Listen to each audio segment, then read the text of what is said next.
Stay broke. Stay broke. Y'all got to stay broke, man. Cash is garbage. You don't need money. You don't need cash. Cash is trash. Your mommy and daddy didn't know this. Cash is garbage. It is trash. Take it out. Okay, so this is how you get your money fixed. Number one, never spend it until you get it.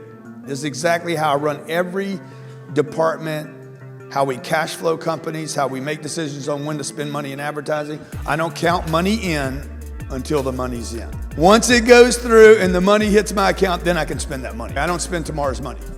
Number two, 40% rule. If you got 100% of your money, 40% goes to the IRS. If you'll pay them 40%, you should at least pay you 40%. They don't trust you, man.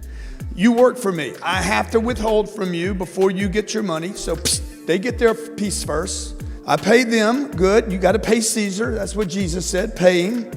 Okay, and then what? Then you pay you, okay? And then you live on this. And this is where it becomes difficult. You live on the 20.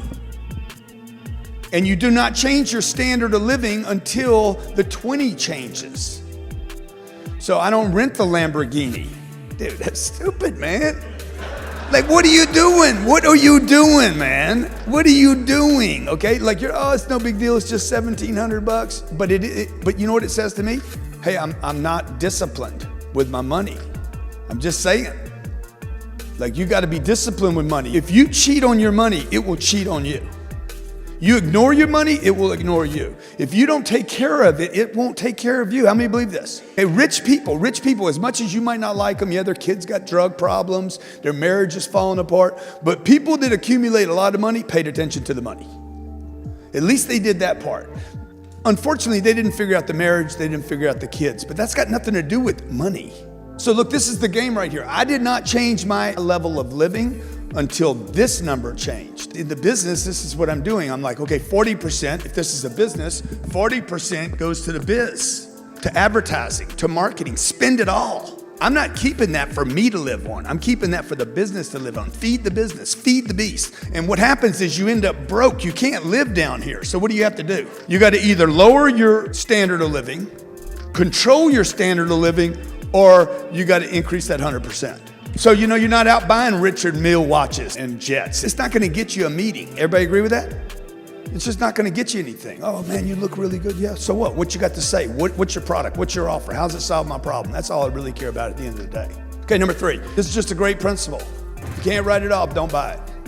It doesn't mean that I will never violate these. It means I got to have some position to start trying to live off of this. If I can't write it off, I'm not going to buy it, right? So also, if I could write it off, I'm more inclined to buy it. Number four, rent and lease, don't own. You don't need to own any of this stuff. Just use it. Number five, stabilize and grow your first flow before adding a second one. Don't go work on a second flow outside of your company. Work on a second flow inside your company. Like, why am I going after hours to figure a side hustle when I was in my hustle for 8 hours? Like, what? You resent where you work that much? That, I'm gonna go do this other thing at night. Oh, I just made $40 and it took me 4 hours. And that's $10 an hour. The guy I worked for today paid me $28 an hour. Like, it doesn't even make sense. The math doesn't even work. But that advice is like rampant in society today. Number six, the 47 rule. The 47 rule means this. I spend 40 hours working for somebody, spend at least 7 hours working on yourself every week. Hour a day. I mean, what is that? I'm gonna read, okay? All these guys talk about reading books. Warren Buffett talks about reading 3 and 4 hours a day. Read. I've never read anything. Books are for idiots. Okay, well, look, all these super successful people that built billion-dollar businesses are reading. And they got smart people around them. Okay, and if you don't like reading, so what? Okay, you got to read, folks. You got to read. It doesn't matter if you want to do it or not. I don't like to work out either. Number seven, stay broke. Stay broke. Y'all got to stay broke, man. Cash is garbage. You don't need money. You don't need cash. Cash is trash. Cash is garbage. It is trash. Take it out. Use it. It is worthless until it is put to work. Okay, listen to me. Money is worthless until it is put to work. Money is useless until it is used. It's a piece of paper. Okay, it's got God on it. Look how they tricked us. Let's put God on there, man. It wasn't God's idea to have his name on a piece of paper. Everybody agree with that? That's a pitch. Come on, man. Put Ben Franklin on this, right? He's the president, okay? Like he ain't my president. He dead.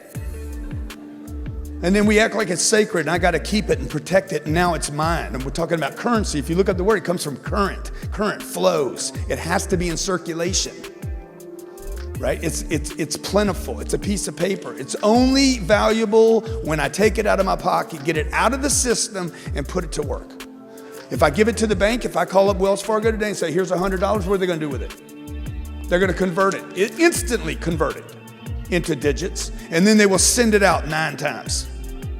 Number 8, never lose money. Look, if you're sitting around with cash in your wall, if you're sitting around with cash, you're gonna lose the money. If you leave your money in the bank, you're losing money. Everybody agree? You're going to negative rates. We will go negative in this country. Right now, you're earning 0.0012 at the bank. You're earning 1/8 of 1%. So compound interest in the 70s, compound interest was a real thing. That does not exist today at 0.0012. You can't compound a fraction of a 1% and expect anything to happen. Okay, but cash flow is what you want. You don't want cash, you want cash flow. Number 10, never quit until you achieve your goals. Your financial goals. Never give up on your financial goals until you achieve your financial goals. Billionaires in the making right here, okay? Question is, who's it gonna be? Now, if somebody in this room, how many believe this? If somebody in this room made a decision, I'm gonna put together $1 billion. How many believe that's possible? Everybody in the room believes it's possible. You might not think it's possible for you, but you know it's possible, which means what? The money's available. Would you do good things with that $1 billion? Okay, you know that about yourself. You don't know about the guy sitting next to you. You know that about yourself. So you know somebody could do it, and you know if you did it, you'd do good things with it, right? So go do it, man, because the money's out there. There's plenty of it. And I grew up with a little 4'11" Italian lady that knew nothing about money. She just knew, hold on, clip coupons, save your money. How many were brought up like that? Penny saved is? Penny earned. Save for a? See, you were brought up the same way I was. Eat all your food. If you don't eat it all, save it, put it in the refrigerator. You tell your kids this too. You pass on the same bullshit to your kids. Eat all your food, eat all your food, eat all your food. And then you wonder why we got obesity problems in America. We live in a country that's rich, and the people have scarcity in their minds.